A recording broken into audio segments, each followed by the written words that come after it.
Hello, welcome to the Special Moves podcast. My name is Mike Williams. This is Jake Kulkowski. Yeah, caught off guard there, but you right, everyone? Yeah. And Liam McKelvey. Hello. Everyone all right? Everyone good? Yeah, man. Yeah, not bad. More Doing all right. More than good. Yeah. More than good. Yeah. Tell me more. Great. I don't know. Just it's been good vibes, good energy all week from everybody that's inside. good. You know, there's that Comic-Con thing going on at the moment, and we're going I'll to do try that. our darndest to not talk about any of that in this podcast, because every single gaming channel has, or that I'm in the loop with anyway, have been mentioning Marvel or the Witcher TV show or whatever. So, the good news is for anyone who's sick of that, then I guess we don't really have any plans to bring loads of that stuff up in this podcast. It might happen though. We are talking about some Marvel stuff for a little bit, just a little bit. Yeah. But that's a game. A game, but who knows innit? what will Yeah. come out during that conversation, isn't it? Yeah. That's what you're saying. So, But there's a because of danger. that, good mood, isn't it? Because not just a fan of games. I like the idea of a lot of these things. But also, I have been playing some games and enjoying it very much. Very good. Has everyone else been okay? Tell me about that in a second. Yeah. We have got a bonus podcast coming up in the next sort of week or so, which will have some Marvel stuff in it, because there has been there's a reason why the websites are going into meltdown, isn't there? Yeah. Well, it's San Diego Comic Con this weekend. Yeah. Still going on. By the time this podcast goes out, it'll be finished. Over, yeah. But it's been San Diego Comic Con, and there's just been announcements everywhere. Yeah. You know, like. But we're talking like, here are all the movies for the next 5 years. Oh, level of announcements. You got a nice big timeline of of from 2020 all until like Right. February 2021 Yeah. of Marvel stuff. Yeah. But we're not talking about that now. Not yet. We're talking about Yeah, that in the stop bonus asking. podcast. All right? Jeez, Yeah. stop asking us about it. So if you're a patron, check out the bonus podcast in the next sort of week or Yeah. so. So what have you been playing, Jake? I've been playing Tangledeep, you know. I Yeah. almost want to keep calling it Tanglewood. I'm Fine. not sure if that's like some sort of like 70s folk band or something, but it sounds right, doesn't it? Definitely Tanglewood. sounds like the kind of mistake I would make. Tanglewood, Tangledeep. So Tangledeep, it's like this roguelike game that came out last year on the PC, and it's out on Switch now. And it's like a hardcore roguelike, like a not Sort of even a looks roguelike, it's a rogue. Yeah, well, it sort of looks it, doesn't it? Really, like it's got like this tile sort of thing going on. It's almost, tile isn't it? based. Yeah. It's got this, specific box of the UI dedicated just to damage numbers and stats. You know, there's like, a lot of things that go into it. You know, a lot of games kind of have elements of roguelike games in there, I guess. Yeah. I say roguelike because like Rogue is a series of games, by the way, in case you guys are wondering. So I guess even if you are dead close to that, you're still a roguelike. But yeah, I see a lot of games that I've been playing that have got elements of that in, and like the reset up on death, run-based stuff, Dead Cells, blah, blah, blah. This is like really true dungeon crawler. There's levels, it's very extreme. But if you're into that genre, which I am, it's like perfect. It's great. And it gives you that like little bit of depth that the other games haven't been giving you, which is like a downside for people that don't really like the things that you have to start again. But they have taken that away if you'd like to. You can play like what they call adventure mode, where when you die you don't lose your character actually. So you can turn the roguelike element off, but it's what you'd imagine from a roguelike game. It's procedurally generated dungeons. You're trying to get to the end of the game, but every time you die you've got to start again. Yeah. Unless you're playing it on this easy mode. There's like a even more hardcore mode where your save gets deleted when you die, so you've got to completely scorched earth it. Just if you really hate yourself. Well, because what it is, so like, I'll give you an example. You know, even though I'm talking in a way that unless you play the game, means completely nothing. I'm sure you'll be able to gather what I'm saying. Let's say I've got a bow that does 300 damage where I'm at now. I'm like on like the third like area, right? 300 damage is a lot of damage. And then I've got a second bow that I've just found on the floor. It does 250 damage. That's still pretty strong. What I could do is like put that in like the bank. So when I die, my next character, rather than start with his like level, like his 20 damage bow, he could have that 250 bow straight away. Yeah. So I could just blitz through the second world, right? So you can do that sort of thing. You can spend your gold and points to buy items to make your run stronger, or you can spend that gold to put items away in banks and things like that. There's like a lot of elements that you can do to kind of nurture your next run in advance. There's almost like a Stardew Valley vibe to it, like in the overall hub area before you venture into the caves and the caverns. There's like this area where you can plant trees, and like they might not do much now, but in your next run you can harvest the fruits from them, sell them for gold, and there's things like that. Or if things are getting desperate in your current run, you can chop the trees down for some experience. So there's like great ways of managing your runs in future, or if you want to like scorched earth it and you want to go all in, you want that extra little bit of experience so you can boost yourself up because you think this is going to be the one, you can do it. And a clear environmentalism message there as well, isn't it? Chop the tree down for immediate gain, but absolutely, there's a lot of layers to this, right? I'll give you an example. There's a chef NPC who spices his food very specifically, so it's better than the stuff you can make. Instantly, his name is Nando. Cannibalism. Right? No way. Yeah. It's not. So you go to Nando's and you can have some spiced chicken. Yeah, it's true. He's a raccoon called Nando. So that's how are they getting away with that? Shouts out to South Africa or wherever Nando's is from. I think it is South Africa. It might be New Zealand. It's somewhere you wouldn't expect. Anyway, one of the best things about the game, the two things that differentiate it from other roguelikes, apart from the elements I've just mentioned, are there's lots of different classes you can be. Yeah. Really like Final Fantasy V kind of pick your job thing. It completely changes who you are. You could be your usual suspects: bowman, rogue, axeman, whatever, right? Berserker, But you can change that every run if you want. You can even spend some money and change it halfway through. But here's the beautiful thing. I love it. It's got this almost like this Pokemon element to it, where you can buy this monster mallet. It's like a hammer, and when you get a monster anywhere in the game down to low health, you can bash them with this hammer, take them back to your ranch. You've got a monster ranch, and then you can raise them as a pet and take them into battle with you. But here's the beautiful thing. Even if you die, that monster's still with you. So, for example, I've got this toad, this fungal toad, Sounds like a disease, mate, but it's actually... Sounds like a divinity enemy. Yeah, exactly. So it's like it's this toad with some like mushrooms coming out of his head. He's ace, I've leveled him up. I died. When I started again, the toad was in my ranch, but he was upset. So I made him a bunch of curries, because this toad likes curries, because they've all got their own stats. Obvious answer, so this toad, he hates mince, but he likes... And when I say mince, I don't mean mince beef, ground beef for the Americans. I mean like mince as in like polos and this. Right, yeah. He hates them, but he loves curry. So I made him loads of curry. So now all of a sudden, I'm on like level... I start the game again on level 1. I've got it's level 20 toad of me, and I've got this overpowered bow. I whiz right back to where I was. So there's all this. So what is so good about it? It's like you've got all these future investments for next runs, which makes it seem, even though it is hardcore, when you die, you've completely died. You can just start again knowing that you've got your toad mate, you've got whatever animal mate you want. You've got all these different... Oh, that's the key in it, like giving you the like with those games, giving you the incentive to not just go for fuck's sake and not play it again. Do you know what I mean? Yeah. You need a carrot on a stick, like it's completely. You're creating your own incentives there, like you're leaving things behind. Yeah, exactly. For yourself. So there's this whole element of the game where there's like a tower where each item has got its own like power inside itself, and you've got to unlock it by going into like the memories of this item. So let's say I've got a bow and I want to make the bow better.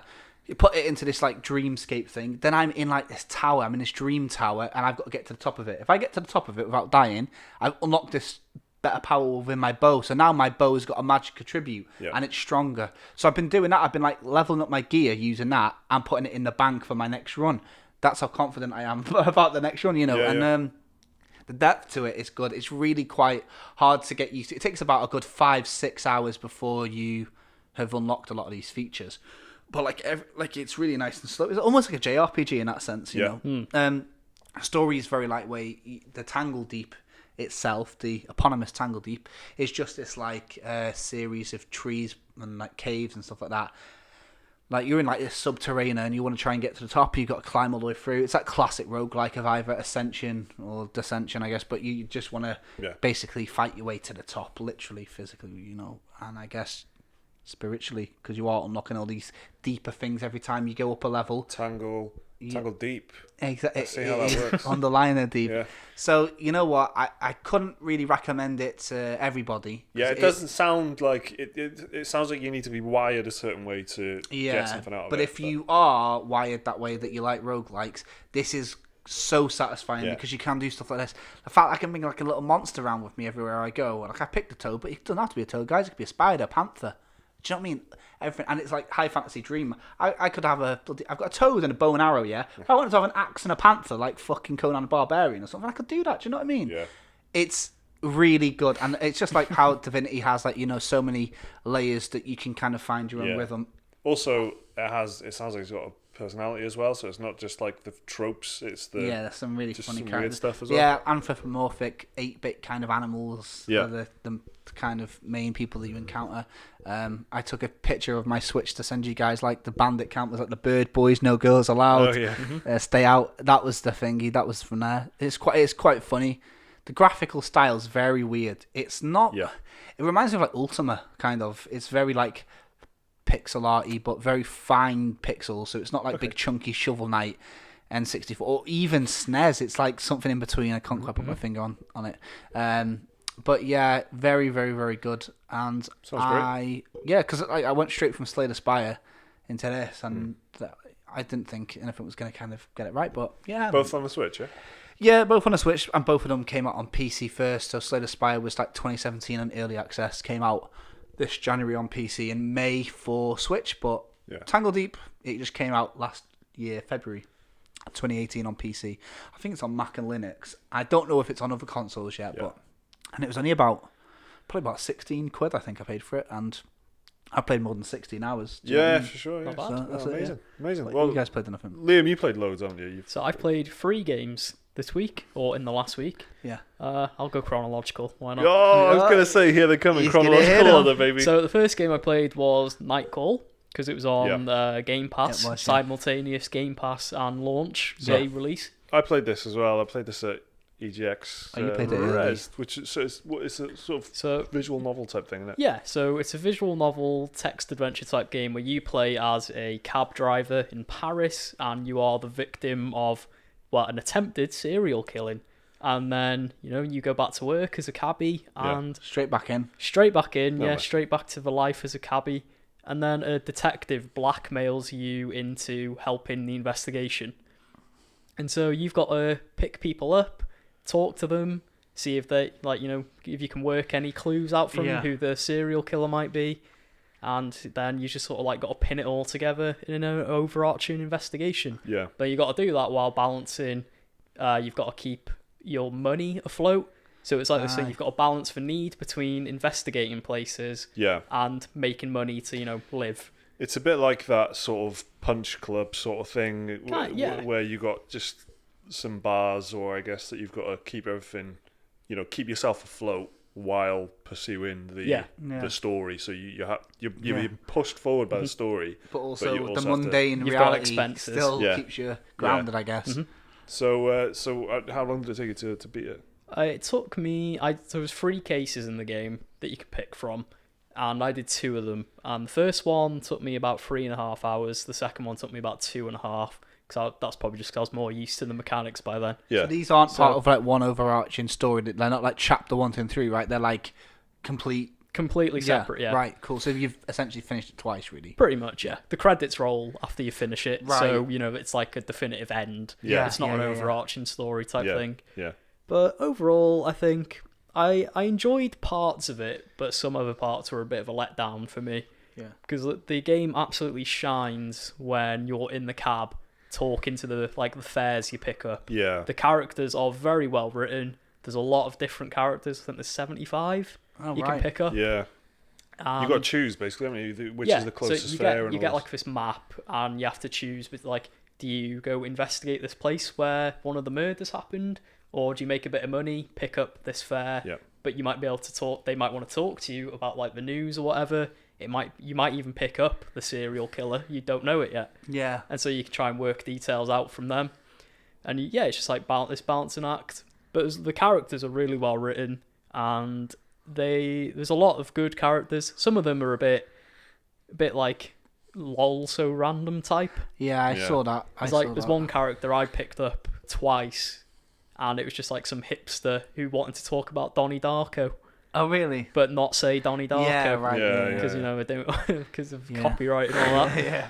But then, so, the game absolutely shines when you're doing that. And it's all very nice, hand-drawn, noir art style. It's like the black and white. Art. Very nice, very lovely-looking art.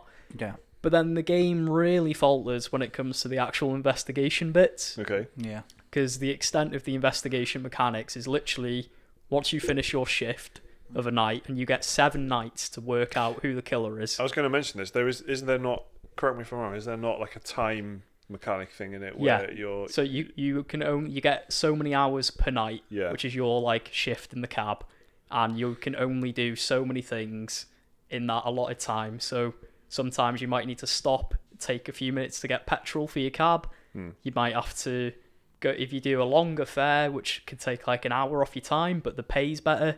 And it's just a big balancing act, really. Yeah. The investigation mechanics were... It's basically, you go back to your apartment at the end of every shift, and then there's like a pin board, and you've got 5 randomly picked suspects. Yeah. Because the killer is random every time. Oh, right. So it's all randomized. Okay. And you've got to like pin your clues together, quite literally, on your pin board. Yeah. And just like figure out who it is. But then a lot of the time, a lot of the clues are kind of useless. And then about halfway through the case, you'll get a call saying, we've got alibis for these 2 people. And so they'll get knocked off your suspect list. Yeah. But a lot of it comes down to guesswork. Like, so I did the easiest case in the game, where I was pretty confident who the killer was, and I was right, and I got that. Yeah. And then the second one, I did the hardest case in the game, and the killer, I had it pinned down to 2 people, and the game, I went to select one, and the game actually said, are you sure? So I was like, I said, okay, no, I'll swap then. And then you get a call from the cop saying, we think you're right. So it was literally just guesswork at that point. Yeah. And it didn't, and that's the total extent of the investigation stuff. Right. There's no like, you don't dig any deeper, you don't read through autopsy reports or anything like that. So it's a bit surface level. It's very shallow, Yeah. And I don't know, I think it's a game where it's got some good ingredients, but they don't mix well together. Yeah. Nice. Lot of style, I guess. It is, yeah. If it was a game literally just about like talking to people and trying to earn a living in a cab, it probably would have been better if you took out the serial killer story. From what I played, I totally agree with you there. From what I played at the demo at Res, the setup was immediate, so they just tell you straight away, you've been whatever. There's a serial killer. Whatever. I'm a detective. Some guy's killing people. Whatever. It is like that. It's a bit like front loaded, and it maybe would have benefited from it just being a taxi simulator, where over time you hear some stuff on the radio or something, or the story becomes apparent to you a bit more subtly, and then maybe you take it upon yourself to investigate it or not, rather than like, here's what you've got to do, you got to do it now, and it I don't know, it because of the atmosphere of the game is like slow and moody and black and white and all this noir stuff, but then it's like totally top loaded with, there is a serial killer, go and find him. It feels like the serial killer investigation bit only exists to have an ending for the game, really. Yeah. And like the atmosphere of the game is great. I played it with headphones, and there's some nice lo-fi ambient jazz type music and stuff going on. Sounds like a lot of Liam ingredients, to be fair. It does. Yeah, exactly. There's even a little bit of synth in there sometimes. Ooh, yeah. So, and a game called Nightcall with synthwave. Yeah, exactly. It's like almost me material. But yeah, it's like picking up the fares is interesting. They're usually quite well written. Apart from, there was this one I kept running into who was like trying to be funny. It was like meant to be a woman with Tourette's, and it was like the unfunniest thing ever, because it was just like shouting every random string of swear words they could together in between what was meant to be like really poignant moments of her talking about how her husband of 50 years has left her. Oh, right, yeah. Well, you've played a ton of games, so before we go into a couple more, maybe let's do an email real quick. Ooh. So if you want to send us in an email about anything, any opinion you have, anything we've talked about, anything that's been in the gaming news, if you've played Nightcall, if you've played Tangledeep, let us know what you think about it. The email address is dearspecialmoves@gmail.com. This first one's from George Henderson from Preston, who says, Dear Special Moves, nice. It really winds me up when video game companies swap out from numbering their games to instead using titles or subtitles. For example, the Halo series is all over the place. The first one has a title, Halo Combat Evolved, which is forgivable, George says. He forgives that one. It was the first one, they did evolve FPS games, so they weren't lying. Yeah. They didn't know any better. Followed by 3 clearly numbered Halo games. Then they slapped the word Guardians on the end of Halo 5 for no reason. Now they're just calling the new one Halo Infinite. and dropping the number entirely, despite it being a sequel. It does nothing other than annoy and confuse people, especially potential new players. I don't mind if they're all titled or all numbered, or even all titled and numbered at the same time, but pick one and be consistent. Is it so difficult? Thanks, George. Nice one, George. I don't know, you know. I can see what he means. I want to agree with him straight away. Yeah, on a humanistic level, I agree. Yeah. But you've got to admit, if you're like a younger kid now and you don't know whether to get the PS5 or the Xbox Scarlet or whatever, and then one of them's got a game called Halo 6, you'd be like, well, I haven't played Halo 1, 2, 3, 4, or 5. Yeah. But if it's called Halo Infinite, it sounds a lot more like palatable. It sounds like I'm not missing out because I haven't played the other 5. But let's say the PS5 shipped with, you know, The Last of Us 2, and they haven't played The Last of Us 1, they'll be like, right, well, I'll go with this one then. Yeah. You know what I mean? Like that's why they do it. I'm sure it's as simple as that. Let's be honest. I think it's a subject of many marketing conversations and stuff, isn't it? Probably, and they probably sometimes will think of a nice title for it, and sometimes they just can't think of a good title, and so but they want to be more like films, don't they? It's quite common with reboots. You got Doom 2016. Yeah. Got Prey 2007. Yeah, that's Prey confusing, 28 isn't it? 2017. Shut the year on there. Yeah. Yeah, that's That's where I can see where it gets confusing at that point. But with the constant rebooting. Yeah. I think that happens too often though. I think that it's become more of like because at first I was like whatever, and it's just a fucking title, but it does happen all the time, right? Yeah. It happens like it's a regular I occurrence. think now. with Halo as well, to George's point, is like they have ODST, which is a spin-off. Yeah. So then by that formula, Halo Infinite is a spin-off because it's not numbered like Halo 5 Guardians. I think even Halo 3 is called ODST, you know. It's Halo 3, ODST. Oh, right, okay. So like... Halo 3, Halo 3? No, so Halo ODST is So called. there was Halo 3, and then there was Halo 3 ODST. Yeah, no, but right. I think that was more to signify this is a side story of Halo 3. Of Halo 3, yeah, true that. Because I was thinking like, because if that merit is there, then it's confusing. I've got Halo Reach as well, which is a prequel to everyone. Okay, so then, Halo 0, Halo Reach. They should have called it Halo 0. Halo 5, the first Halo -1. Yeah. It's weird. Halo 4, 5, and Infinite are meant to be a trilogy, because Infinite's meant to end this next trilogy. Right. But they haven't called it Halo 6 Why don't they call Infinite. it like Halo Omega or whatever the end is in Greek? Why do they have to call it they'll Infinite? make another Infinite implies 5 like Halo forever. games. How are you going to finish something if you're implying forever? Yeah. Unless this is the Halo game to end all Halo games, and it's going to have infinite amount of replayability. Well, apparently they've got like these online aspects, so that's what I was kind of thinking with the name Infinite, right? Yeah. But I do agree on the lack of consistency with some, but then there is usually a pattern, but you just have to look carefully, like Assassin's Creed 2, but then Assassin's Creed 2 has its own trilogy, and then Assassin's Creed 3, and then Assassin's Creed 4 is Black Flag, I guess? Is Assassin's Creed Origins a prequel to Assassin's Creed 1? Yeah. Yeah. Because it's called Origins, but I just It's don't the know prequel anymore. to Do you know the what I mean? whole- Origins first is one. like where all the assassins came from. Yeah. Right, okay. But then after Assassin's Creed 3 was the last numbered one, wasn't it? I think 'Cause so. Black Flag. I thought it was called 4 Black Flag. I thought it was just Black Flag, but then this is George's point, isn't it? Yeah, Exactly. I thought it was Assassin's Creed 4 Black Flag. It may Because well then they be. had Assassin's Creed 4 Freedom Cry, didn't they? Which was like that spin-off of Black Which Flag. was like a DLC type thing, basically, wasn't But it? then at the same time, they brought out Assassin's Creed 3 Liberation, which was a Vita spin-off And also, of Assassin's Creed 3. don't forget that they had Assassin's Creed, the other pirate Assassin's Creed, that came out exactly the Rogue. same time. Was as it Rogue? Yeah, Yeah. as Assassin's Creed Unity. I think it this was is like one definitely for the boring, isn't people it? who hadn't It's quite annoying. made it over Yeah. to next gen yet. So then, Then again, if they did this with Super Mario, would be on like Super Mario at like 26 by now. So it's just like, but at what point do you have to? You have to break away from the numbers at one point. It's going to be Final silly. Fantasy 15 begs to Final differ. Fantasy's like that. Yeah, but even they have loads of colony ones. They've got colons everywhere. Well, there's more dashes in Final Fantasy. Final Fantasy 10-2. Do you know what I like? Final Fantasy 13-2. Yeah, that's Final true. Fantasy 13. And they like the Roman Returns. numerals as well. This could be the rest of the podcast. Yes. Baby. Yeah. I've played almost every Final Fantasy Yeah. game in existence. But that's confusing on purpose to the point where that's just how Japanese naming conventions are.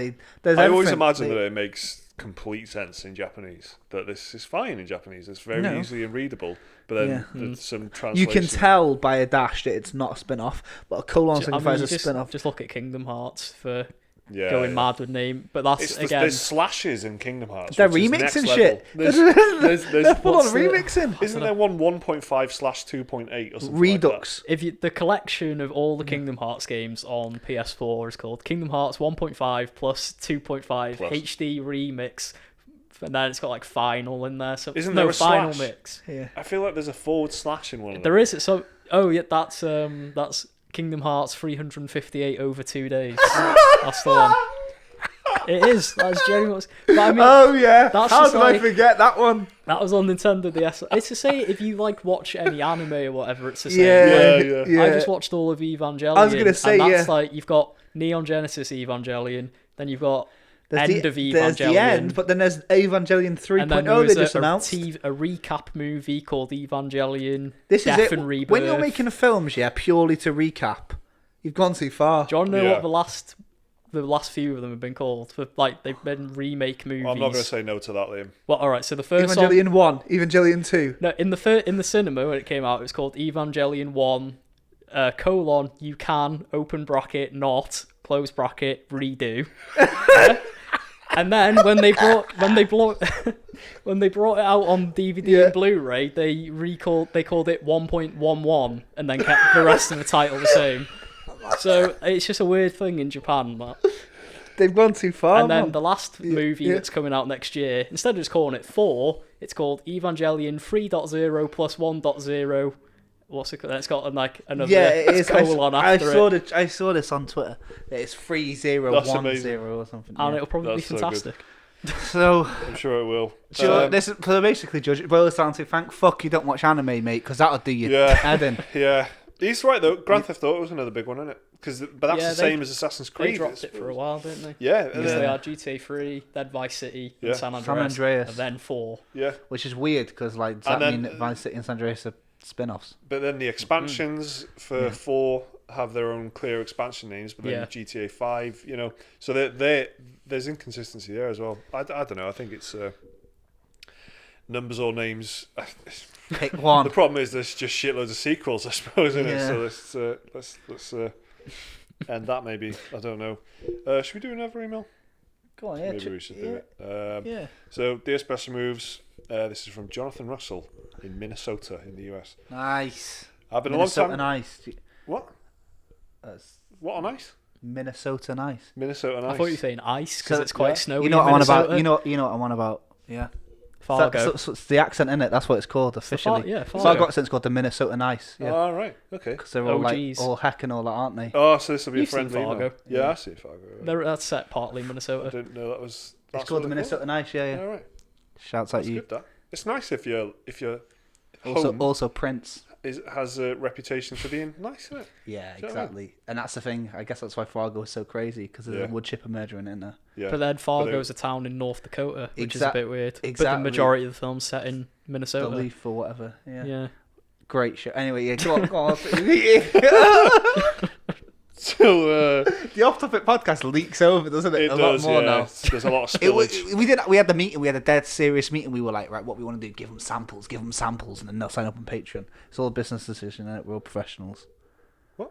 Just we didn't do that. No, of course we didn't. We don't have a meeting. Yeah. Mike's like, don't even let them think that's 10% true. Yeah. Go on. No, we didn't do that. So, Jonathan Russell in Minnesota says, Dear Special Moves, I've been a long-time fan since the days of Pretty Good Gaming and a new patron. My first console was a PS1. Thank you.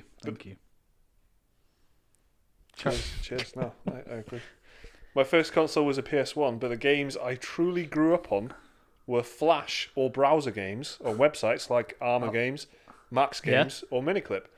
Some of my favourites were Tower Defense or 2D side-scroller shooters like Race or Strike Force Heroes. Yeah. Did any of you ever play on some of these sites, and what were your favourite Flash games? Keep up the amazing content. Sincerely, Jonathan Russell. Nice one, Jonathan Russell in Minnesota. Thank you. This is most of my high school life. It's an interesting question, actually. Yeah, no, it's true, because you'd think how much time you actually spent playing those games, but do you actually think of that as being an influence on, what you play now or whatever. Yeah. Like, you'd think loads about your PS1 or your N64 or something, but you wouldn't think, like, you know, I've been a fan of this ever since it was on Miniclip. Do you know what I mean? Yeah. Not the same thing. But, I guess not, no. But I've played loads. Go on, do you know any Albino Black Sheep was the... That was the one that got around all the school blockers. That was the OG one, Albino Black Sheep. What happens in that? It was just a website full of games and flash animations and things like that. Like Newgrounds kind of thing. Yeah. But a lot of school, systems. Got around the IP block. Yeah, so the IP block didn't even exist when I was in high school. Was it? Yeah. For not for a couple of years, right? But then eventually, when it had come around, Miniclip blocked, but Albino Black Sheep wasn't. But a couple of games that stand out. One of them was like... Well, one of them was weird because it was like a series called like Zhu or something. It was like Stickman fights. Yeah.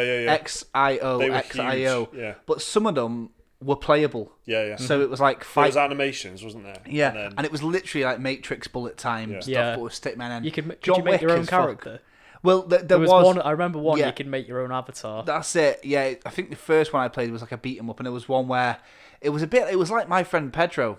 It was, but it was like it was come to a point where you could go up or down. Yeah, and then your guy does it. So that was really cool. Another one that was like a real high school classic. Everyone in our school played. Everyone was this one where it was like the Penguin Olympics one where you're a polar bear. Yeah. And I think you have to whack a penguin or a seal or something. Mm-hmm. It's a little bit like Angry Birds-ish or something almost about that. Yeah, and like you basically just hit this penguin or seal like as far as you can, and as soon as you land on a spike, it's over. But they can land on mines and carry on, and it's like it's all about who can get the furthest. And then there was could you not play trials type stuff on it? Oh was there not like tons of that? I used to play a lot of that sort of thing. Was it like Tiny Wings? Started off with a flash game. That was massive on the. Yeah.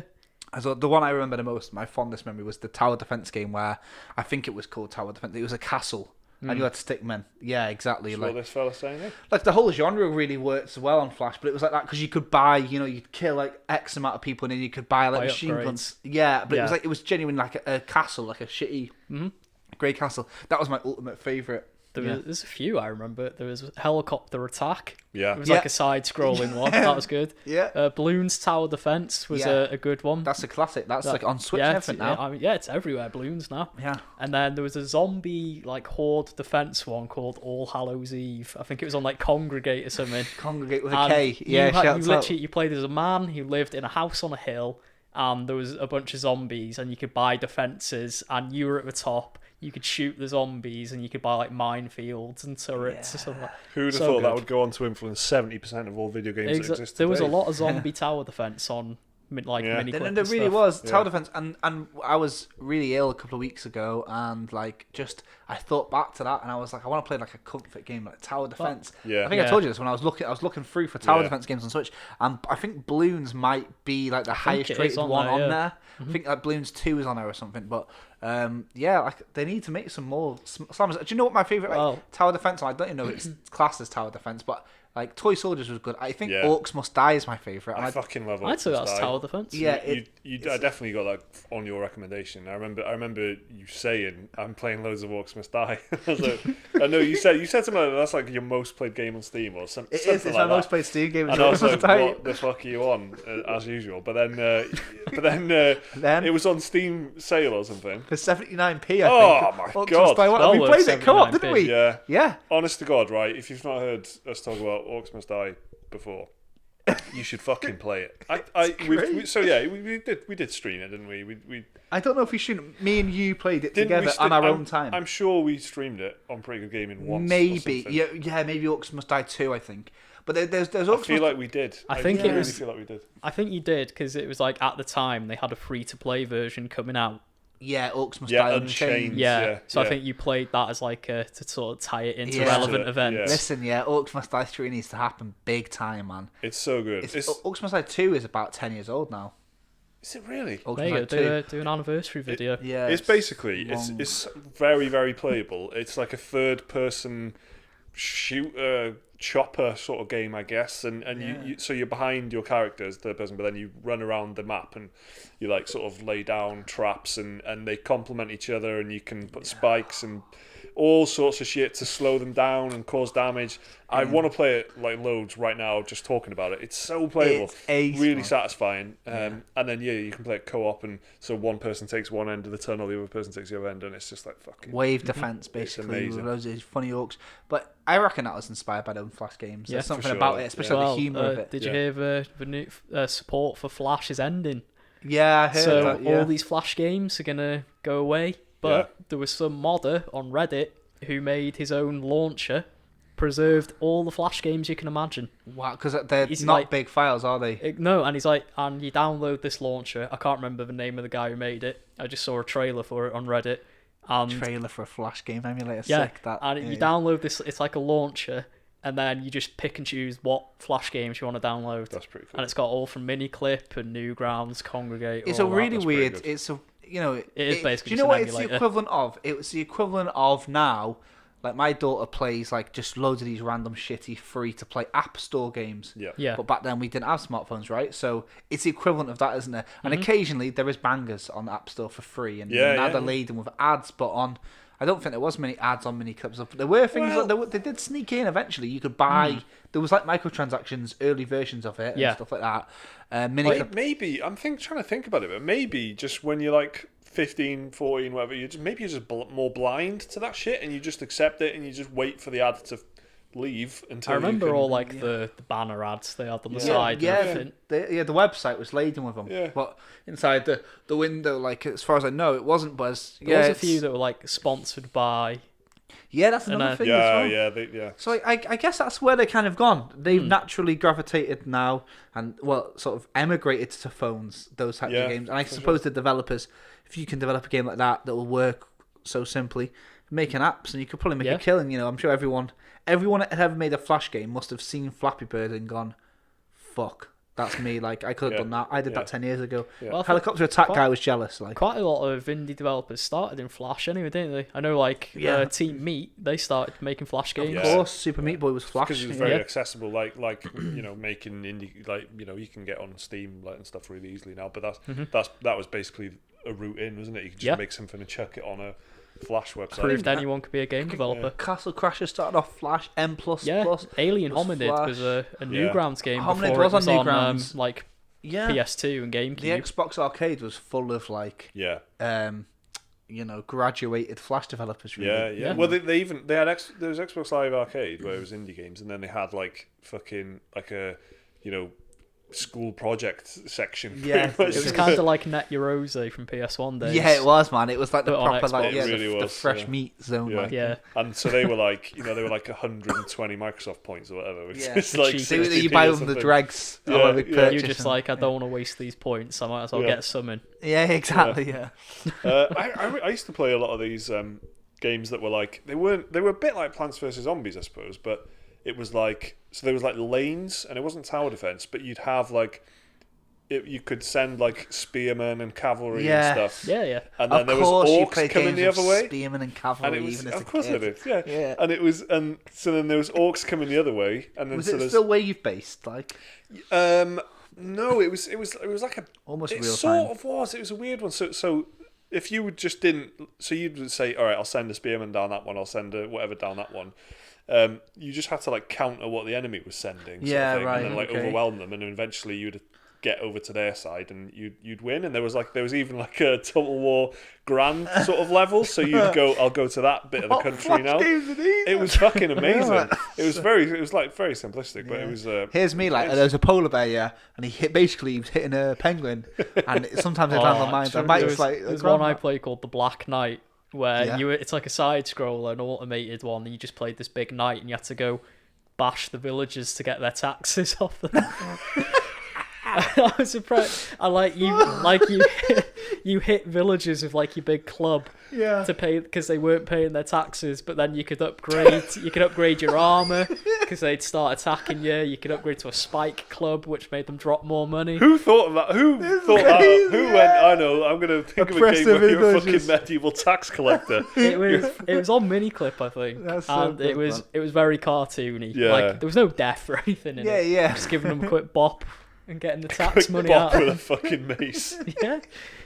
All right. So that I wonder if do you think it still exists, Miniclip? Oh, for sure, it's got to. It's got to. It has to. Yeah, I've not even thought about it. It's the type of thing that I feel like has been bought out by the people that made Farmville.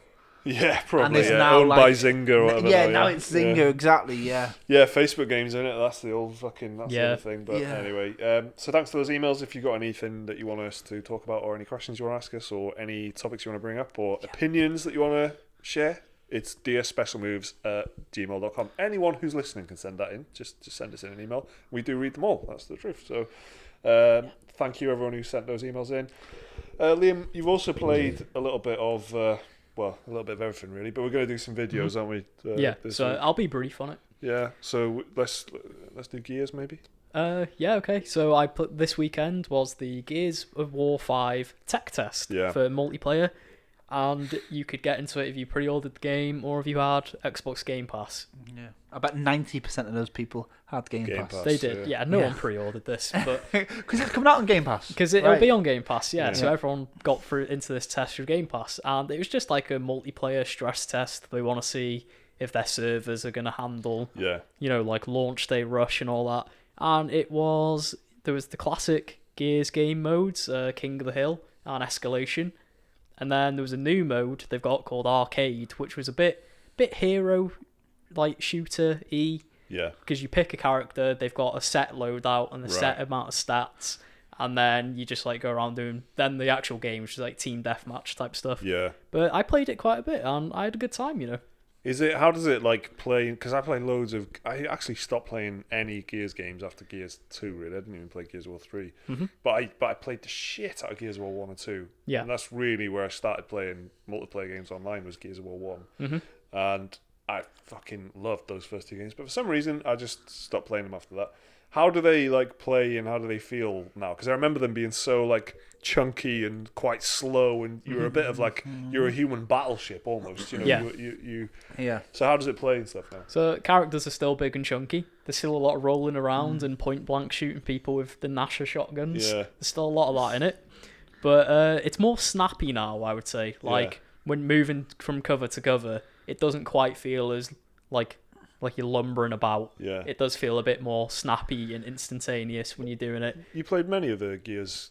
I've played them all apart from Judgment, which is that weird spin-off one. What's the best one? 2 or 3, I think. Is it still? Yeah. I'd say yeah. I really liked Gears of War 4, but not a lot of people were big on that one. Yeah. I've got no problem with it. The idea of playing it. I just haven't ever got around to it. I mean, James, you played much Gears. Yeah, 2 was like one of my favourite co-op experiences ever. Same. I think it was like in the same year I did Resi 5 and Gears 2. Nice. Both with the same guy, co-op, and it was like it's a really like nice vibe. Sounds like a summer of love when you say it. It was a summer of love in a way. It was. He was amazing. In a way, it was. Yeah, and he was great too. And then we did, and then we did Spec Ops as well. The Call of Duty one where it's co-op. Fuck, you went through some stuff. Yeah, man. I'm gonna text him now. See how he is. Hey, I was well into Gears 2. I thought it was one of the most like cinematic kind of games that I played. I really felt like the set pieces were amazing. I think it's Gears 2 anyway. Is that the one where it's got a giant worm in it at one point? You ride on one of them big brothers at the end, isn't it? The big Bromax or whatever there. Yeah, that's it. There's the giant fish thing in there, I think, at one point. It's like, I remember going from bit to bit to bit, and I was like, fucking hell. Amazing. That was when, like, Cliff Blazinski was still in his prime. It was his peak, as far as I know he's done loads. I know that Cliff Blazinski's done loads, but that's his big, like, stake on the industry. That's like the Uncharted 2 of the Xbox, isn't it, really? Yeah, for sure. And, everyone thinks of Cliff Blazinski as just, like, some big personality or whatever. Washed up Lamborghini riding hack at Combat Battle Royale games, for example. He was responsible for the game that reinvented shooters for a while. He's remade a lot, but then with Gears, with Gears he made it third person, and he made it like cover mechanics, which hadn't really been done before. That was huge. He got this thing of it being up close and personal with the chainsaw and the shotgun, so you went up into players' faces rather than stayed away. All these little multiplayer details. There's a reason. People talk about him. And active reload. That sounds like so lame, but it's such a. How do you make a game out of reloading? It's fucking amazing. You've just got to time it. Oh, it's beautiful. You see that even as recent as like Neo. Like it's about timing getting your key with back. The key pulse. Yeah, exactly. So really clever, and like I say, the things I remember it for just purely like those beats and stuff like that. The gameplay. I recently downloaded it again on Game Pass, and it was like I couldn't get through the first bit because it's just like the camera's a bit too close. Yeah. It's like, and Marcus is a bit too broad, and like so it's just a bit claustrophobic almost. And then running around, and that camera's like stupid zoom thing. I wish I could just turn off. Yeah. But even then, I remember at the time that was like dead cool. I was like, "Ooh," but it was so like slick and it's like I don't know if it's aged so well, but like I really had and Horde mode as well, man. Horde mode in Gears 2, wasn't it? Yeah, great. That was Horde mode was fantastic as well. Yeah. So yeah, like I want to maybe check. Like I didn't check this out actually. I was saying to you guys because it was called a tech test, which to me normally just means it was so shit they can't even call it a beta. I remember Dark Souls 3 had a tech test, utter shit. Division had the tech test, utter shit. And I think it was another thing that they did recently. Oh, who was it? I think it was Ubisoft that did a test and it went really badly. Yeah. Okay. Was it the roller derby game? Yeah, they had like a very quick weekend sort of trial for that. Yeah, so the name put you off. Well, it was that my Game Pass, funnily enough, ran out the same day, and it was like, do I renew gold and that just to play the tech test, which will probably be shite? It'll cost me £15. That's a good indie game on the Switch. So I held that. You can keep forever in it. Yeah, so. Knowing Liam was going to play it, I thought, I'll wait. You know what I mean? Fair enough. So, I played it on. I didn't actually play it. I played it on PC. Funnily enough. Oh, because of the Game Pass. Because the Game Pass on PC, and it's going to be on both. So you played it with mouse and keyboard? I did play it with mouse and keyboard. What's it like? It works perfectly fine. We'll do a full video on Gears of War. We'll do a full video on the Gears of War. Spoiler, it works perfectly well. Was it a thumbs up or a thumbs down? Thumbs up. All right, we'll hear more about that later then. It's going to be solid on release, I reckon. There you go. Leo's going to give you the full details. We'll do a video for later on in the week if you want to know a little bit more about that. Because there's another... It was only on this weekend, but then there's another weekend coming up soon. So there's another chance to dip So into yeah, it. there's another chance for anyone to give it a go if they want to. And you also played a little bit. Let's talk just very briefly about the Marvel stuff we mentioned. By a little bit, you mean finished, like the soulless being I am. Yeah. So Marvel Ultimate Alliance 3 came out on Nintendo Switch on Friday, and Liam finished it on Saturday. In my defense, I got it a day early. I think he said last week, or we said, Liam will have finished it by next podcast. Yeah. As a joke. I thought it was quite a big game. A hilarious joke that could never possibly Well, now happen. the joke's on me, isn't it? So Gee whiz. Yeah, so go on then, because I had no interest in this at all. You spoke about it a little bit last week. It's always a tough conversation stuff. Go on then. I don't care about what you're about to say. Like most games I play, no one's interested. No, I was going to say I had no interest in it at all because I thought it was the mobile game, right? Yeah. So then Liam had spoken about it a little bit last week, and then I was like, oh, I want to hear more about it. And the fact that you finished it so soon, I'm thinking, all right, it couldn't have been worth that much money. So you need to tell me. Don't go nuts. Just give us a little flavour of what you thought of it and what it is. So I enjoyed it. I thought it was good. It's getting like 7s in the reviews, which I think is perfectly fair. Yeah. Okay. It is a solid 7 out of 10 material. It's not quite Diablo. There's a bit of RPG mechanics in there, but they're so lightweight, you don't really have to worry about them all that much. It's like party based, isn't it? So you got 4-player co-op if you want it. Yeah. And I really enjoy it. It's an action RPG at its core. You pick a team of 4 Marvel heroes and you go button mash and beat up some bad guys. But it's quite fluid, is it not? Like how hopping from one to the other, if you wanted to start battering someone, if you wanted to start tanking someone, you could like switch to the damage dealer. So if you're playing by yourself, every hero is mapped to the D-pad. Yeah. So you just press corresponding button and you'll insta-swap to them. But so it's pretty slick. It's pretty slick. I enjoyed it. I'm going to keep playing it because there's a bit more like you can unlock some more characters that I need to fill out the roster. I've only got 2 more to unlock, so I might as well do it. And I like it. Yeah, cool. So there'll be another video on that. That's a new pretty big Switch exclusive that's just come out. So keep an eye on that then. So let's do the new releases. There's a couple of things. Because the news has been so slow this week, Yeah, let's fuck off. We've properly, in case you guys are wondering, like, there's nothing, One of the top on Reddit. There was like Switch battery life doubling. There was exactly. Did we not talk about? Oh, no, we talked about Switch Lite. We talked about Switch Lite last week. The Pro one. So they made the original Switch better. So soon there'll be a better version of the original Switch. And then I saw one of the top news headlines was that the Joy-Cons have got a problem with drifting. Mm-hmm. Yeah. Come on. That's been a thing since release day, I think. Yeah, and that's why all the other video game magazine article places are all talking about Comic-Con. So, we're doing you a great service here by not doing that. Well, there's nothing interesting enough. There's a bit of Destiny stuff that I was pretty interested in. Yeah. But, not interested enough. So, what have we got coming up this week? 'Cause I don't. There's a little handful of stuff. The bigger ones. So on the 26th of July, which is the Friday. We've got Wolfenstein Youngblood, which is coming out on PC, Nintendo Switch, PS4, and Xbox One. So, Liam, what's this? So this is another little side game in the new Wolfenstein rebooted universe. It takes place after Wolfenstein 2, and it's a co-op focused first-person shooter about the children of BJ Blazkowicz.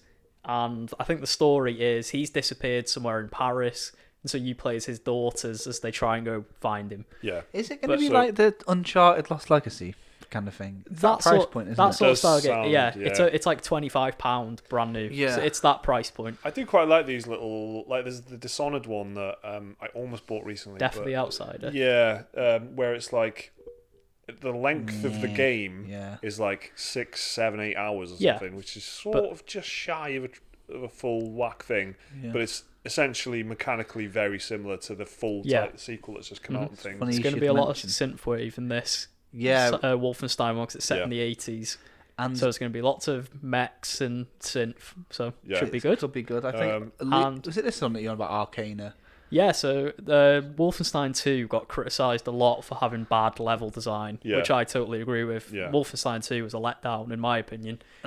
And so, but to fix that problem, they've got Arcane in to help them design the levels. Yeah. Speaking of, and Arcane are known for their excellent level design. Yeah, well, among many things, yeah. And I'm playing Prey at the moment on the PC, as mentioned previously, and it's fucking amazing. Having hated it on the PS4 because of how badly it performed, and but I'm really enjoying it, and I love Dishonored, and I like the studio, so that should be amazing. I actually really enjoyed Wolfenstein 2. This is like what George was talking about earlier, isn't it, with the fucking names? But in this, should this not be Wolfenstein 2.5 Youngblood remix? So they had a 1.111 or whatever that was. They did the same with Wolfenstein, the New Order. So they had the Old Blood, which is like a semi remake. Well, I saw that on on a sale on PlayStation. I was looking through, seeing what was on sale, and I was like, "Is that a standalone game?" Exactly. You do sort of think, what is it? Do you know what I mean? There is a. They are standalone. It's like you said, it's Lost Legacy style. Game and a half. I'd really be interested to see how that affects their sales, like from a mainstream point of view. It's like they had ideas for DLC.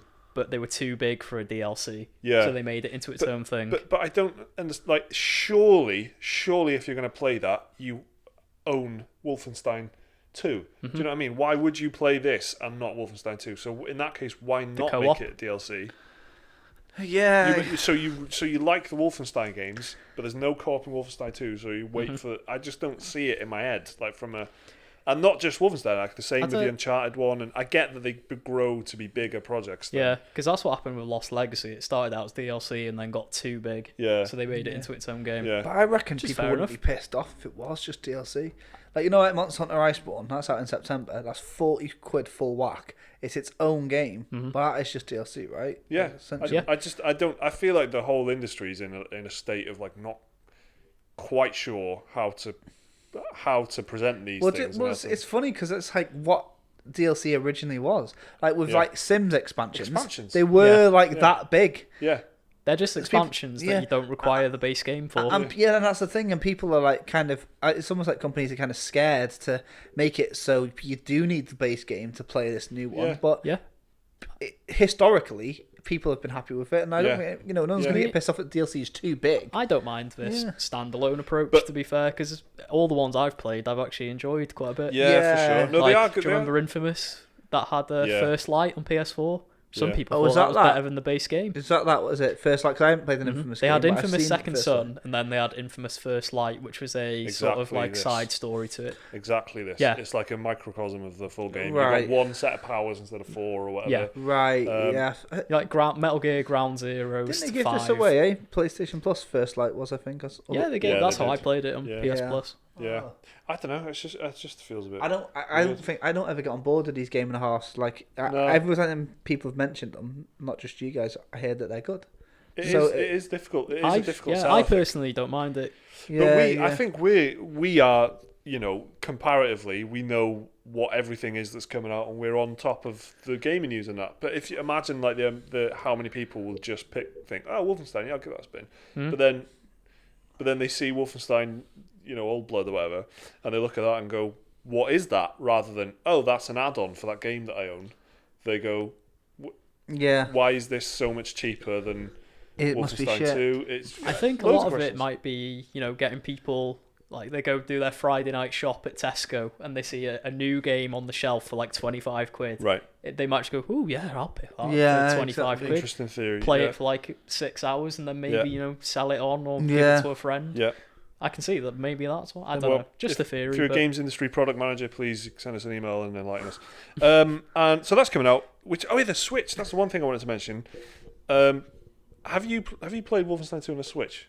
No. Have you played any of these like Bethesda type shooting games on there? No, from what I hear, I've seen the Digital Foundry videos on them where they say they are incredible tech showcases, but far from the best versions of the game. Right, okay. Like, it's a miracle they're running on the Switch, but they wouldn't recommend it over like the Xbox One X version. Yeah, for sure, yeah. I mean, I'm always tempted to get them on PC for some reason, but I don't know what I play most Bethesda games on PC. Yeah, same. They just seem like a very PC focused company. Just feels right.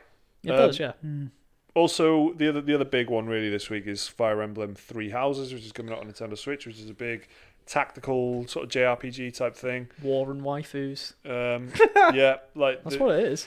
It's one of them games where you scroll through the stills on the Nintendo eShop and it's just anime. It's just like anime, like fucking scenes. Yeah. Like no gameplay, but there's a text box takes up the entire lower third of the screen. Yeah, exactly. A giant, very highly detailed portrait of someone wearing exquisite clothing, saying something like, "It was you, but now we need to stop them." Yeah. And you go, "What?" Yeah. That's it. That's it for me. Fire Emblem has got a massive following. Yeah, it has. Huge, massive. No one I know that'll be a big seller. It'll do well. I've seen a couple of people I've seen on Twitter. No one I know in real life. No one.